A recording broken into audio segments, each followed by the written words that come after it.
ಈಗ ರಾಜಕೀಯದ ಲೆಕ್ಕಾಚಾರಗಳು ಇನ್ಮೇಲೆ ಬೇರೆ ಆಗ್ತಾ ಹೋಗುತ್ತೆ. ಕಾರಣ ಚುನಾವಣೆ ಹತ್ರ ಬರ್ತಾ ಇರೋದ್ರಿಂದ ಒಂದು ಎಲೆಕ್ಷನ್ ಘೋಷಣೆ ಆಗೋಕ್ಕಿಂತ ಮುಂಚಿತವಾಗಿಯೇ ಇನ್ನೊಂದು ಕಡೆಗೆ ಟಿಕೆಟ್ಗಳ ಲೆಕ್ಕಾಚಾರಗಳು ಬರುತ್ತೆ. ಅಭ್ಯರ್ಥಿಗಳು ಯಾರು ಅನ್ನುವಂಥ ಲೆಕ್ಕಾಚಾರಗಳು ಬರುತ್ತೆ. ಆ ಅಭ್ಯರ್ಥಿಗಳ ಬಗ್ಗೆ ಹಲವು ಚರ್ಚೆಗಳು ಬರುತ್ತೆ. ಈಗ ಒಂದಿಷ್ಟು ವಿಚಾರಗಳು ಬಹಳ ಇಂಟ್ರೆಸ್ಟಿಂಗ್ ಆಗಿ ಕಾಣಿಸ್ತಾ ಇದೆ. JDS ನಲ್ಲಿರುವಂಥ ಹೋಗಬೇಕು ಅಂತ ಹೇಳುವಂಥವ್ರು ನಮ್ಮ ಕಡೆ ನಿಲ್ಲಿಸ್ಬಿಡಿ, ನಾವೇ ನಿಲ್ಲಿಸ್ಕೊಳ್ತೀವಿ ಅಂತ ಹೇಳೋ ಮಟ್ಟಕ್ಕೆ ಹೋಗ್ತಾ ಇದ್ದಾರೆ. ಫಾರ್ ಎಕ್ಸಾಂಪಲ್ ಡಾಕ್ಟರ್ ಮಂಜುನಾಥ್ ಅವರ ವಿಚಾರದಲ್ಲಿ ಬಿಜೆಪಿ ಬಿಡ್ತಾ ಇರುವಂಥ ಅಸ್ತ್ರಕ್ಕೆ ಹೇಗೆ ಪ್ರತ್ಯಾಸ್ತ್ರವನ್ನ JDS ಬಿಡುತ್ತೆ ಅಂತ ಗೊತ್ತಿಲ್ಲ. ಇಂಟ್ರೆಸ್ಟಿಂಗ್ ಆಗಿದೆ, ಬಹಳ ಮಜವಾಗಿದೆ ಈ ಬೆಳವಣಿಗೆ. ಇನ್ನೊಂದು ಕಡೆಗೆ ಮಂಡ್ಯ ವಿಚಾರ, ಹಳೆ ಮೈಸೂರು ಭಾಗ ಎಲ್ಲವೂ ಕೂಡ mix. Doctor Manjunath versus DK brothers ತೂಫಾನಿ ಫೈಟ್ ಫಿಕ್ಸ್ ಆಗಿದ್ದಾಗ ಡಾಕ್ಟ್ರು ನಿಂತ್ರೆ ಕಥೆಯೇ ಬೇರೆ. ಏನದು ಮೈತ್ರಿಯ ಕಾನ್ಫಿಡೆನ್ಸ್. ಯಾರಾದ್ರೂ ಬರಲಿ ನಾವು ರೆಡಿ ಅಂತ ಅಣ್ತಮ್ಮಾಜ್ ನಿಂತ್ಕೊಂಡಿದ್ದಾರೆ. ಬೆಂಗಳೂರು ರೂರಲ್ಗೆ ಡಾಕ್ಟ್ರು, ಮಂಡ್ಯಕ್ಕೆ ಕುಮಾರಸ್ವಾಮಿ ಫಿಕ್ಸಾ. ಮಿತ್ರ ಪಡೆಗಳ ರಣವ್ಯೂಹಕ್ಕೆ ಸಿದ್ದರಾಮಯ್ಯ, DK ಶಿವಕುಮಾರ್ ಅವರ ಪ್ರತಿ ವ್ಯೂಹ ಈಗಾಗಲೇ ರೆಡಿ ಆಗಿದೆಯಾ ಅಥವಾ ರೆಡಿ ಮಾಡ್ಕೊಳ್ತಾ ಇದ್ದಾರೆ? ಇವತ್ತು DK ಶಿವಕುಮಾರ್ ಅವರು ಆಡಿರುವಂಥದ್ದು ಒಂದು ಮಾತಿದೆಯಲ್ವಾ, ಅವ್ರು ಯಾವ ದಾಳವನ್ನು ಉರುಳಿಸ್ತಾ ಇದ್ದಾರೆ ಅದು ನಮಗೆ ಗೊತ್ತಿದೆ, ನಾವು ಯಾವ ದಾಳ ಉರುಳಿಸ್ತಾ ಇದ್ದೀವಿ ಅವ್ರಿಗೂ ಗೊತ್ತಿದೆ. ಏನಾಗುತ್ತೆ ಆಗಲಿ ಅನ್ನುವಂಥ ಮಾತನ್ನ DK ಶಿವಕುಮಾರ್ ಅವರು ಆಡಿದ್ದಾರೆ. ಎಲ್ಲರಿಗೂ ಎಲ್ಲ ವಿಚಾರಗಳು ಇರುತ್ತೆ, ಎಲ್ಲ ಕ್ಯಾಲ್ಕುಲೇಷನ್ಗಳನ್ನು ಎಲ್ಲ ಪಕ್ಷದವರು ಹಾಕೊಂಡಿರ್ತಾರೆ. ಹಾಗೆ ಇಲ್ಲೂ ಕೂಡ ಲೆಕ್ಕಾಚಾರಗಳನ್ನ ಡೆಫಿನೆಟ್ಲಿ ಹಾಕೊಂಡಿರ್ತಾರೆ, ಏನು ಮಾಡಬೇಕು ಏನಿಲ್ಲ ಅಂತ ಹೇಳಿ. ಕಾರಣ ಅವರು ರಾಜಕೀಯನೇ ಮಾಡೋರು, ಇವರು ರಾಜಕೀಯನೇ ಮಾಡೋರು. ಅವರು ಎದುರಿಸ್ಬೇಕಾಗಿರೋದೆ, ಇವರು ಎದುರಿಸ್ಬೇಕಾಗಿರೋದೆ. ಯಾರಾದರೂ ಒಬ್ಬರು ಗೆಲ್ಲಬೇಕು, ಗೆಲುವು ನಿರ್ಧಾರ ಮಾಡೋದು ಜನ ಮಾತ್ರ. ಅದು ಯಾವ ಆಧಾರದ ಮೇಲೆ ಅನ್ನುವಂಥದ್ದು ಬಹಳ ಇಂಟ್ರೆಸ್ಟಿಂಗ್ ಈ ಬಾರಿ. ಡಾಕ್ಟರ್ ಮಂಜುನಾಥ್ ಅವರ ನಿವೃತ್ತಿ ಬಳಿಕ ರಾಜಕೀಯ ಎಂಟ್ರಿಯದ್ದೇ ಬಹಳ ದೊಡ್ಡ ಚರ್ಚೆ ಆಗ್ತಾ ಇದೆ.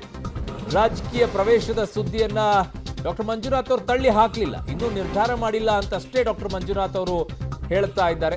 ರಾಜಕೀಯ ವರ್ಸಸ್ ಮಾನವೀಯತೆಯ ಫೈಟ್ ಶುರುವಾಗುತ್ತಾ. ಬೆಂಗಳೂರು ಗ್ರಾಮಾಂತರ ಬೆಸ್ಟ್ ಅನ್ನುವಂಥ ಲೆಕ್ಕಾಚಾರ ಒಂದು ಕಡೆಗೆ. ಬೆಂಗಳೂರು ನಗರ ಮತ್ತು ಗ್ರಾಮೀಣ ಭಾಗಗಳನ್ನು ಹೊಂದಿರುವಂತಹ ಕ್ಷೇತ್ರ ಅದು. ಮತ್ತೆ ಗೌಡ್ರ ಕುಟುಂಬ versus DK brothers big fight ಖಚಿತವಾಗುತ್ತಾ? ಡಾಕ್ಟರ್ ಮಂಜುನಾಥ್ ಅವರನ್ನ ಬಿಜೆಪಿ ಕಡೆಯಿಂದನೇ ಕಣಕ್ಕಿಳಿಸಬೇಕು ಅನ್ನುವಂಥ ಲೆಕ್ಕಾಚಾರಕ್ಕೆ ಹಲವು ರೀತಿಯಲ್ಲಿದೆ. ಇದಕ್ಕೆ JDSಗಾಗುವಂಥ ನಷ್ಟ ಏನು, ಲಾಭ ಏನು? ಬಿಜೆಪಿಗಾಗುವಂಥ ಲಾಭ ಏನು, ನಷ್ಟ ಏನು? ಬಿಜೆಪಿಗೆ ನಷ್ಟ ಅನ್ನೋದಕ್ಕಿಂತಲೂ ಲಾಭನೇ ಹೆಚ್ಚಾಗಿದೆ. JDSಗೆ ಮಾತ್ರ ನಷ್ಟ ಜಾಸ್ತಿ, ಅದರ ಜೊತೆಗೆ ಒಂಚೂರು ಲಾಭನೂ ಇದೆ. ಹೇಗೆ ಅನ್ನೋದನ್ನ ಡಿಬೇಟ್ ಅಲ್ಲಿ ತರೋಣ. ಏನು ಮಾತನಾಡಿದ್ದಾರೆ ಮೊದಲು ನೋಡೋಣ. ಇವಾಗ ಏನಾಗಿದೆ, ಜನ ಮಾತಾಡ್ತಾ ಇದ್ದಾರೆ, ಮೀಡಿಯಾದಲ್ಲಿ ಕೂಡ ಈ ಫ್ಲೋಟ್ ಆಗ್ತಾ ಇದೆ. ಬಟ್ ನಾನಿನ್ನೂ ಅದ್ರ ಬಗ್ಗೆ ತೀರ್ಮಾನ ಮಾಡಿಲ್ಲ. ರಾಜಕೀಯಕ್ಕೆ ಲೋಕಸಭೆಗೆ ಸ್ಪರ್ಧೆ ಮಾಡಬೇಕಾ ಬಿಡಬೇಕಾ. ಬಟ್ ಜನ ಅಂತೂ ಸುಮಾರು ಕಡೆಯಿಂದ ಒತ್ತಡ ಮಾಡ್ತಾ ಇದ್ದಾರೆ. ಮುಂದೆ ಅಕಸ್ಮಾತ್ ತೀರ್ಮಾನ ತೆಗೆದುಕೊಂಡ್ರೆ ನಿಮಗೆ ತಿಳಿಸ್ತೀನಿ. But at this point of time ನಾನು ಇನ್ನೂ ಆಲೋಚನೆಯಲ್ಲೇ ಇದ್ದೀನಿ. ರಾಜ್ಯದಲ್ಲಿ ಅವರು ಸಲ್ಲಿಸಿರ್ತಕ್ಕಂಥ ಸೇವೆಯ ಬಗ್ಗೆ ವೈದ್ಯಕೀಯ ಇಲಾಖೆಯಲ್ಲಿ ಎಲ್ಲರಲ್ಲೂ ಅವ್ರ ಬಗ್ಗೆ ಒಂದು ಒಳ್ಳೆಯ ಭಾವನೆ ಇದೆ. ಆ ಭಾವನೆಯಿಂದ ಕೆಲವರು ಅವರನ್ನ ರಾಜಕೀಯಕ್ಕೆ ತರಬೇಕು ಅಂತಕ್ಕಂಥದ್ದು ಒಂದು ಅವರ ಭಾವನೆಗಳನ್ನು ಏನು ವ್ಯಕ್ತಪಡಿಸ್ತಾರೆ.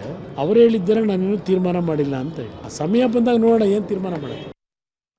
ಡಾಕ್ಟರ್ ಮಂಜುನಾಥ್ ಅವರು ಸ್ಪರ್ಧೆ ಮಾಡುವಂತ ವಿಚಾರ ಇಲ್ಲಿ ಚರ್ಚೆಗಿಂತಲೂ ಕೂಡ ನಿನ್ನೆ ಕುಮಾರಸ್ವಾಮಿ ಅವರು ದೆಹಲಿಗೆ ಹೋದಂತ ಆಗಿರುವಂತ ಬೆಳವಣಿಗೆ ಬಹಳ ಮಜವಾಗಿದೆ. ಬಿಜೆಪಿಯವರು ಈ ಮಟ್ಟದಲ್ಲಿ ರಿವರ್ಸ್ ಮಾಡ್ತಾರೆ ಅಂತ ಇರಲಿಲ್ಲ ಕುಮಾರಸ್ವಾಮಿ ಅವ್ರಿಗೂ ಕೂಡ. ಒಂಥರ ಕುಮಾರಸ್ವಾಮಿ ಅವ್ರು ಹೆಂಗಾಯ್ತು ಅಂತಂದ್ರೆ ಹಿಂಗೆ ಹೋಗ್ಬಿಟ್ಟು ತೊಗೊಂಡು ಹೊಡೆದ್ಬಿಡಿ ಅಂತ ಅಂದಂಗೆ ಇತ್ತು. ಅದು ಮೋಸ್ಟ್ಲಿ ತಗೊಳ್ಳಿದ್ದೇನೆ ಅಂತ ಹೇಳ್ಬಿಟ್ಟು ಕೋಲ್ ಕೊಟ್ಟು ಹೊಡೆಸ್ಕೊಂಡಂಗೆ ಇದ್ದಂಗಿತ್ತು. ಕಾರಣ ಕುಮಾರಸ್ವಾಮಿ ಅವರಿಗೆ ಅಮಿತ್ ಶಾ ಅವರು ರಿವರ್ಸ್ ಆಫರ್ ಅನ್ನ ಕೊಟ್ಟಿದ್ರು. ಏನ್ ರಿವರ್ಸ್ ಆಫರು? ಡಾಕ್ಟರ್ ಮಂಜುನಾಥ್ ಅವರು ಬಿಜೆಪಿ ಪಕ್ಷದಿಂದಲೇ ಸ್ಪರ್ಧೆ ಮಾಡಿದ್ರೆ ಏನಾಗುತ್ತೆ? ಡಾಕ್ಟರ್ ಮಂಜುನಾಥ್ ಅವರಿಗೆ ಬಿಜೆಪಿಯಿಂದಲೇ ಟಿಕೆಟ್ ಕೊಡುವ ಬಗ್ಗೆ ಚರ್ಚೆ ನಡೆದಿದೆಯಾ? ಈ ಬಗ್ಗೆ ಕುಮಾರಸ್ವಾಮಿ ಅವರ ಮೂಲಕ ದೇವೇಗೌಡರಿಗೆ ಸಂದೇಶವನ್ನ ಅಮಿತ್ ಶಾ ಅವರೇನಾದರೂ ರವಾನೆ ಮಾಡಿದ್ರ? ಮಂಜುನಾಥ್ ಅವರು ಬಿಜೆಪಿಯಿಂದ ಸ್ಪರ್ಧಿಸಿದರೆ JDSಗೆ ಪರ್ಯಾಯ ಕ್ಷೇತ್ರ ಕೊಡುವಂತ ಲೆಕ್ಕಾಚಾರ ಕೇಳಿ ಬರ್ತಾ ಇದೆ.